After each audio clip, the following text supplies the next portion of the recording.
I love Canada Dry Ginger Ale. Oh shit, is this thing running?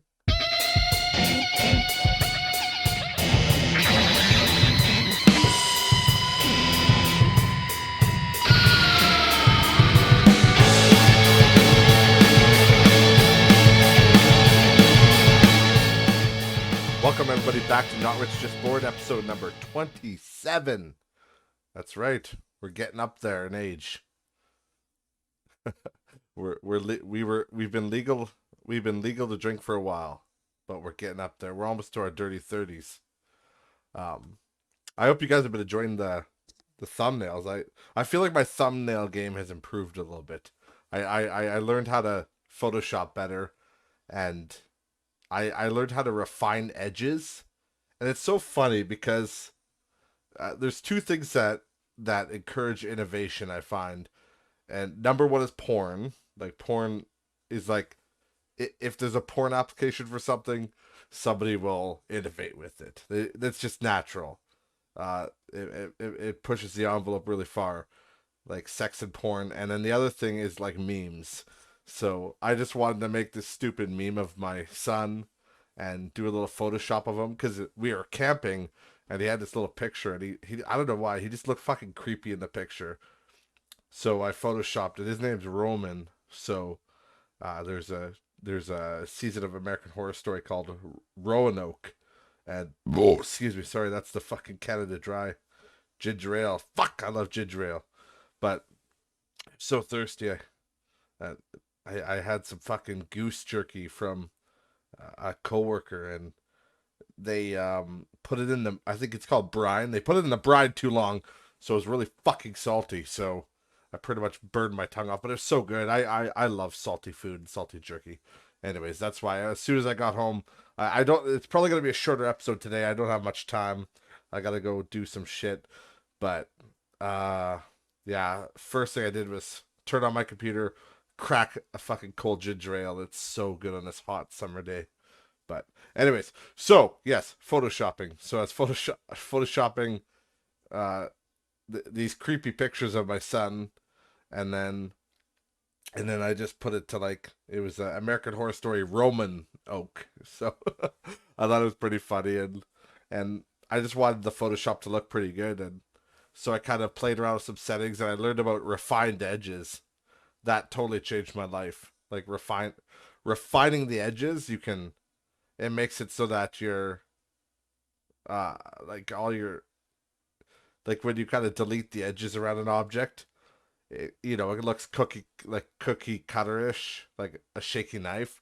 So refining the edges just smooths out all the edges. So that's how you get that nice Photoshop finish. So I've been using that a lot lately. So I feel like the thumbnails have been a little bit nicer, which is good because before I was just kind of looking for pre-made JPEGs, or I was just kind of hastily doing them because I just like it's a one-man show here. I mean, Ryan usually joins me, and he would have joined me today, but like I said, I've been working out of town all week, so I didn't get to. It's actually Thursday right now that I'm recording. Normally, I record on Wednesday, and then I upload Thursday, but today I'm kind of doing everything.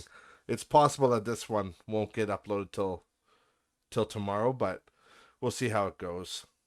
It'll be a quicker upload because it'll be a shorter episode, but yeah, it's just been so busy. Been working out of town all week, and then I've been trying to do this garage sale thing uh, for the last 2 weeks, and I think we're gonna do another garage sale this week. We've been, I've been kind of getting rid of a lot of my old stuff, and surprisingly making a lot of money off it. But I'm just kind of getting out of game collecting. It's getting to that point where it's just I don't really need it anymore, you know? Like you get to that point where and I still like those games, don't get me wrong. I still love Mega Man and Battletoads and all those old Nintendo games, but you just get to an age where it's like I can play them on the Switch. I can play them on the computer, you know? There's so many other ways to play them, and it's not convenient to hook up the old Nintendo anymore, right? And they're great memories and I really do like having them around, but listen, guys, if you have kids, trust me, you know that they touch everything and they wreck everything. It's just having valuable stuff like that is just not a good idea around kids because they want it, and it's not their fault. They're kids. I was the same way. Kids want to touch everything. They want to get into everything. So it's it's easy for things to get wrecked. So I figured like right now I might as well just purge my collection, get rid of them all, and kind of sell them off. Even my holy grail, which is Paddock Restaurant on the NES, which is crazy because I have the box and I have the box for it and the game, which in that condition, like the box of the game's worth about $1,900 right now altogether. That's just the game in the box. It's crazy, and that's Canadian, by the way. In case any Americans are like, oh, it's not worth that much. It's because our dollar's not worth as much as yours. Sorry. Ugh. So it's worth a little bit more up here, but it's actually worth the same, after conversion.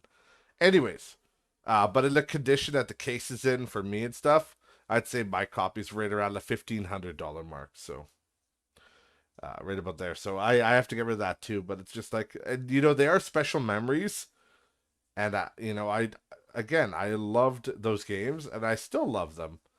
But it's just like emulation and the Switch and all that kind of stuff.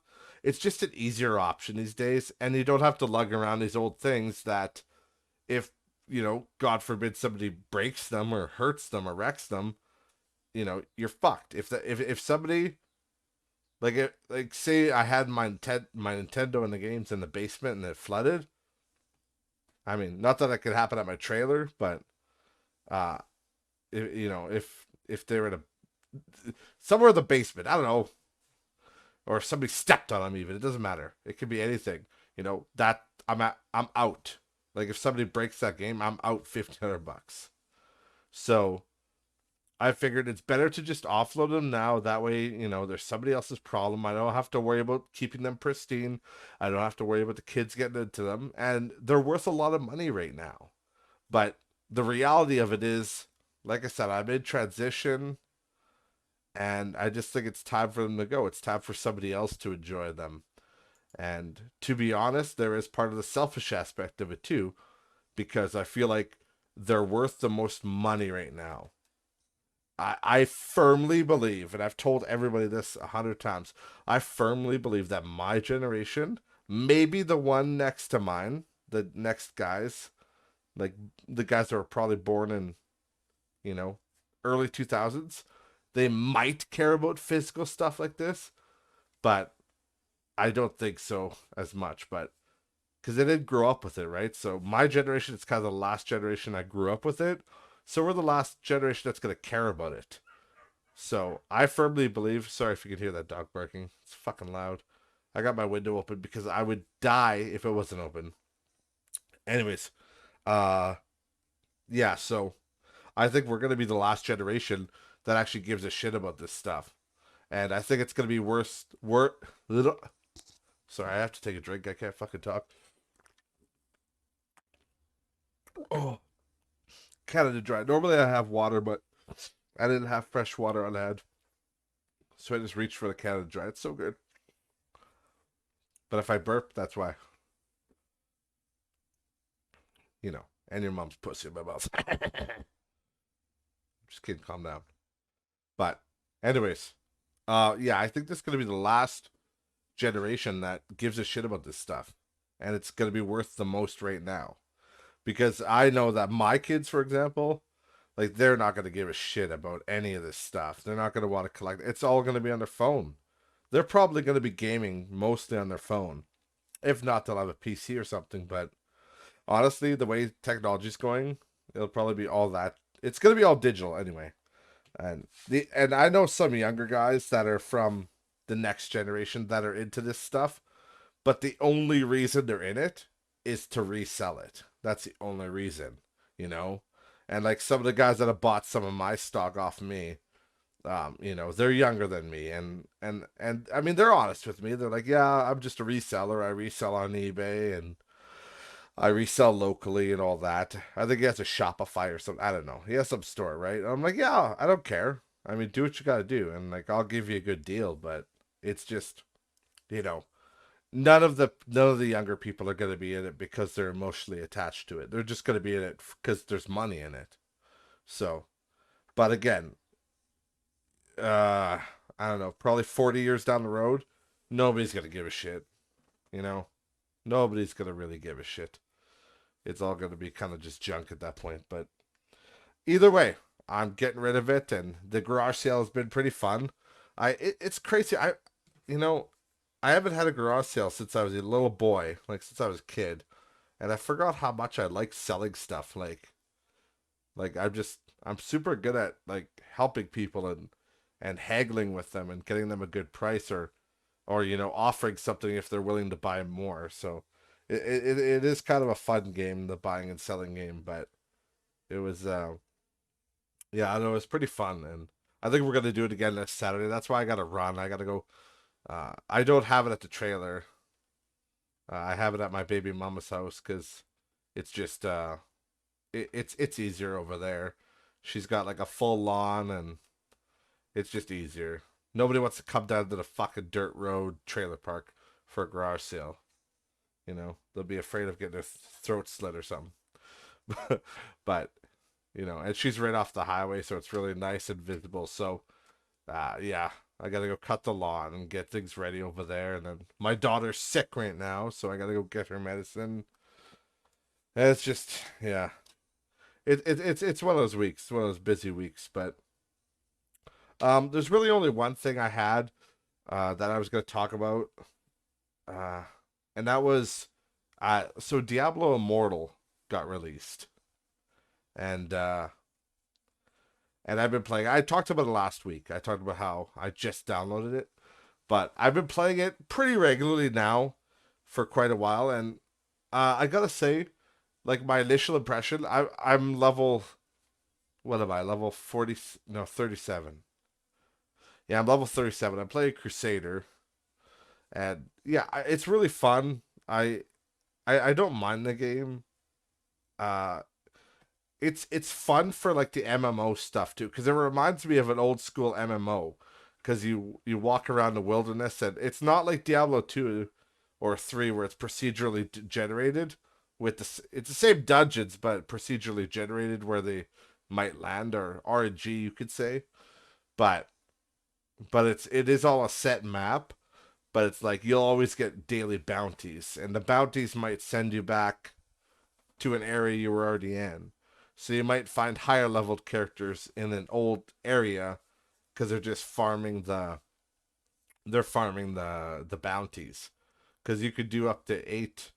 Well, like there was the one day where I could do 12, and then there was another day where I could do 8 bounties. So I'm not sure what that is about, but it gives you gold and items and shit. So it's good for leveling up. But so it is. I don't know. It's to me. It reminds me a lot of a. It's just basically a Diablo MMO, and the only problem, the one of the major, there's a couple major problems. The one major problem that I'm having with it is just the controls are good, but I hate using touchscreen controls for like a touchscreen joystick. Like I'm in a Morrowind group, and I always see people playing Open Morrowind or Open GL or whatever the fuck, like Open Morrowind, I think is what they're using. But I always see people like posting screenshots. Oh, I'm playing Open Morrowind on my phone.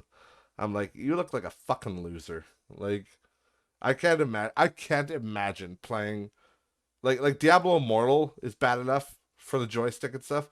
I can't imagine playing a game as complex as Morrowind on your phone. And I get it; it's fucking cool. The idea of it is cool. Like, who would have thought in 2002 that just in 15 years later or whatever? Because I think that's when the Morrowind phone shit started. People were able to emulate it. I think back in like 2015, probably earlier than that, to be honest. It was probably 2015, 2016. I don't know. But who would have thought that we could play Morrowind on our goddamn phone? But I don't know. Nowadays, it's like you can play Doom on a pregnancy test. So, you know, innovation, right? So I don't know. Either way, I hate the touchscreen controls. It just without using an actual physical joystick, it just my I always feel like because when you push a joystick in all the way, you push it and you get that tactile feedback of where it is. You know you're pressing it all the way.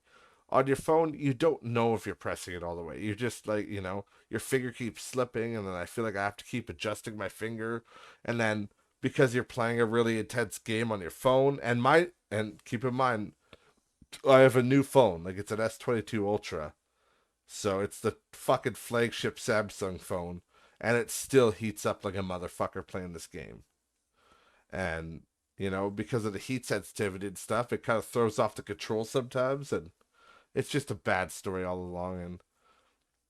And then I thought about, because I'm getting pretty into this game, I thought about getting one of those controllers, but like a Bluetooth controller or whatever for your phone, but I don't know. I might figure out if I could use my PlayStation controller or something, see what I could do. I don't know. But there's this one really cool one that Razer makes. I think it's called the Kahir or something. Yeah, let me look it up. Oh my god.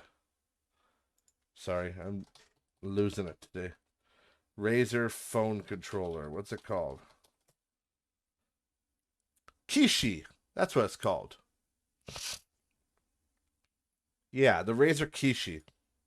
And it's pretty cool. I thought about getting it. I might get it still. I don't know. Like, it looks pretty cool, but the only problem is, and this is so stupid, you can't put your phone in it if your phone has a case on it. So every time you want to use the fucking bastard, you got to take your phone out of its case.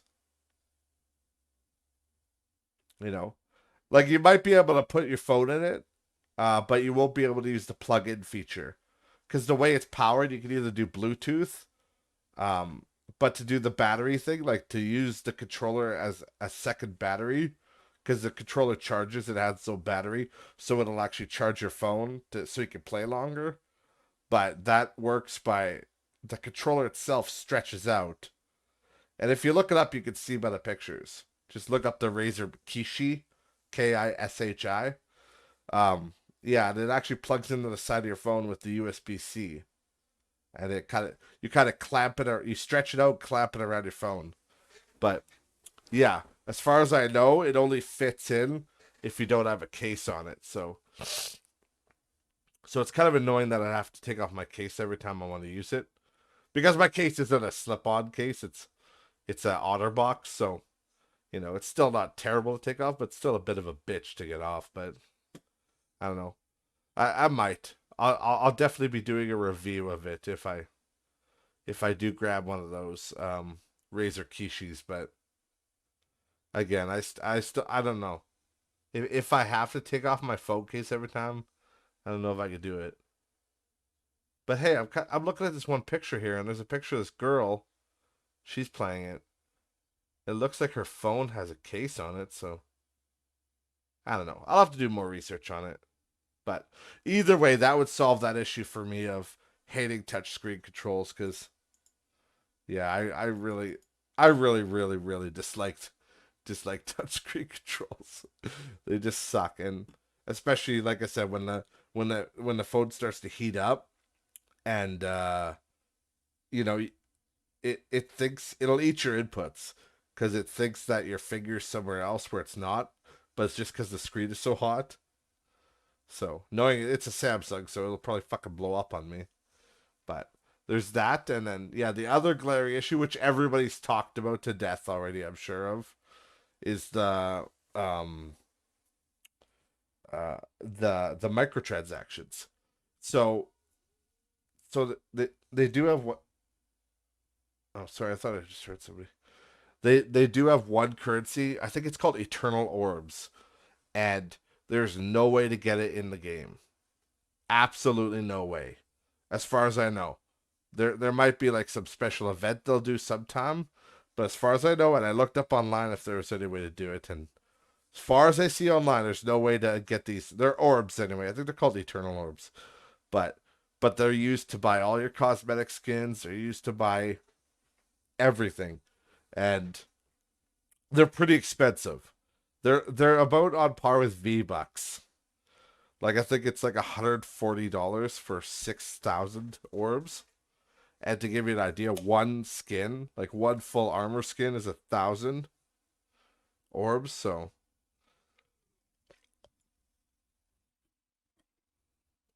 oh, oh, almost choked there. So yeah, that's a little bit ridiculous.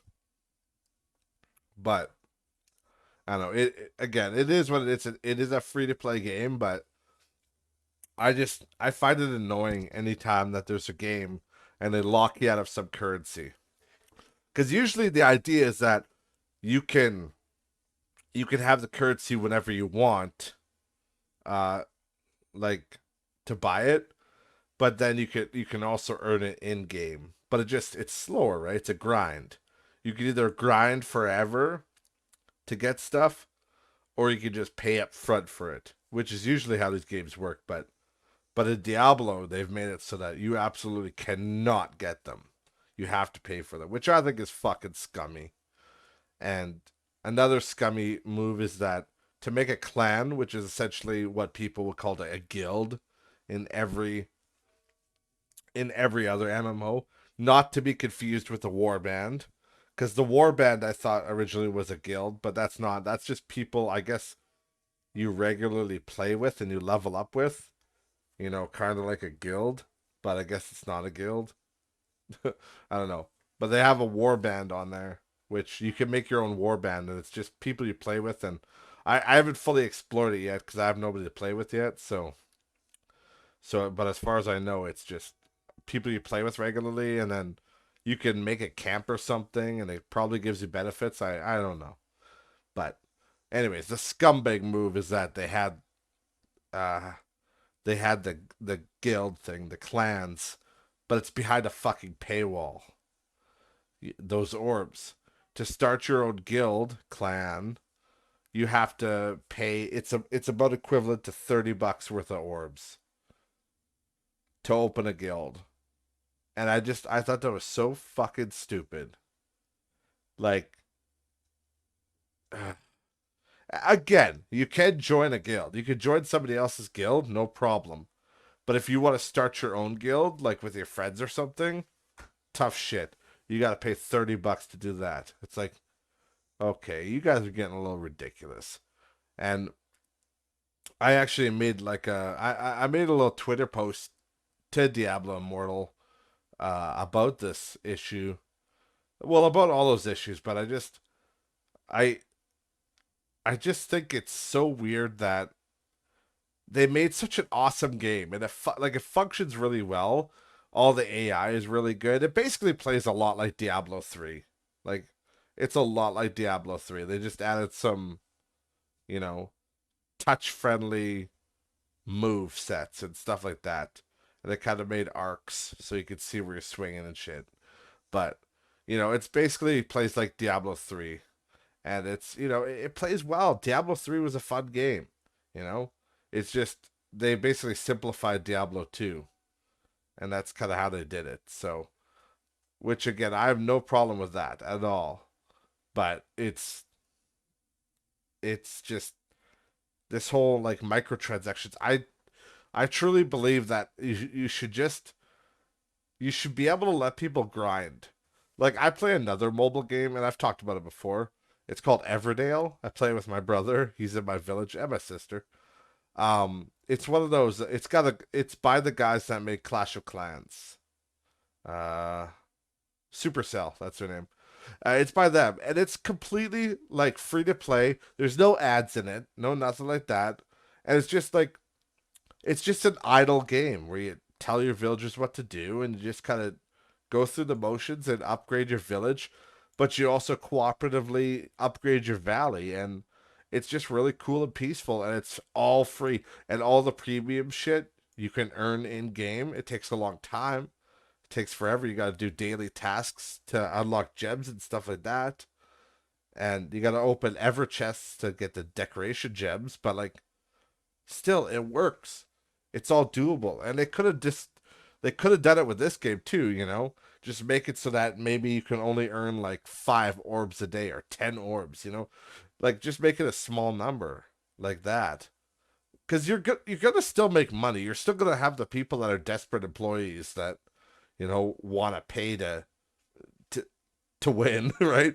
They want to pay to get ahead, and those people are always gonna exist, whether they're like whether just like, oh, I just want this right now, or oh, there's a cool skin in the shop, I want that. There's gonna be people that spend money, and there's gonna be the tryhards that just want to pay to win, right? They want to be the server first and stuff. And the other funny thing I thought was there's this whole article running around about Diablo Immortal that says like a person would need to spend $110,000 to fully upgrade their character in the game, which is so. Again, I just want to I want to speak about that article because I've heard other podcasters actually talk about it too, and I have seen that article myself, and I mean obviously it's clickbait, right? It is clickbait, but it's definitely it's a little disingenuous you don't need because you don't actually need to pay like 110 like thousand, like nobody needs to do that. The article is making it seem like you need to do that. You don't. You can grind for most of it, and I think you can actually grind for all of it, to be honest. It's just near the end it gets harder and harder to be able to get the right drops, right? Like because you can buy those legendary crests, which make it easier, or like better things drop in these rifts that you can play. But ultimately you can do it. I admit that 110,000 is a lot to spend on one character, but what they're saying is that's if you bought everything and bought every upgrade imaginable like that. But it's I just found it's a little bit of a misleading title. It's obviously clickbait from like GameSpot and those guys. But I don't know. I didn't think I think most people can have fun with this game. If you're just shitting around with your friends, just hanging out, get a warband going, have some fun. I think it's worth picking up. I think it's worth. Yeah, I mean, for fuck's sake, it's free. But yeah, I do see a little bit of the corporate greed in the game, especially with the orb currency, and I just wish they would change it. They probably will because they're probably gonna get, they're already, well, they not probably are, they are getting backlash from it already. So I don't know, it's kind of insane. But that's what happens when you make stupid financial decisions. But anyways, I was probably gonna cut her off here. Again, I'm sorry for a shorter one. Um, I, I like I said, I've been so busy this week and with work and getting the garage sale ready and sold off all my life, but it's crazy. It's good though. I feel good right now. Things are good. Like I I feel happy about life right now. It's like I said, I'm getting rid of old memories and old stuff, but it's kind of lethargic at the same time. Like, is that the right word? I don't know, but it as I'm selling it off, I'm kind of reliving the old memories, and I'm like, wow, like these were awesome games, and I'm like, and I can't believe some of them are worth the amount of money they're worth.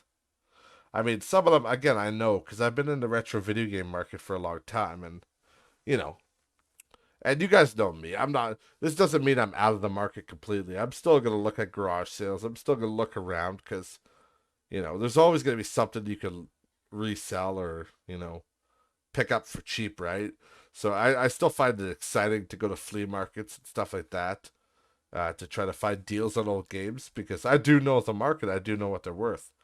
But yeah, one game I'll tell you before I go. One game that really kind of surprised me was Chippendale Rescue Rangers 2. Now, I know it was a late release, and I knew it was rare, not Panic Restaurant rare or Surprise at Dinosaur Peak rare, but I knew it was on the rare side because it was a late release game. But Christ, it's worth like almost $300 just loose. And I was like, damn. So that's another reason I gotta go is I have a guy picking that game up today. He bought Rescue Rangers 1 and 2, so but he didn't have the money till today, so I'm gonna go meet him pretty soon here in probably an hour or so. So yeah, thank you guys for listening or watching on YouTube. And yeah, don't forget to follow the podcast on all the social media. Don't forget to check me out at Twitch, twitch.tv/codemanliness. Check out Ryan at twitch.tv/thehouster. And yeah, we'll see you in the next episode. Peace out.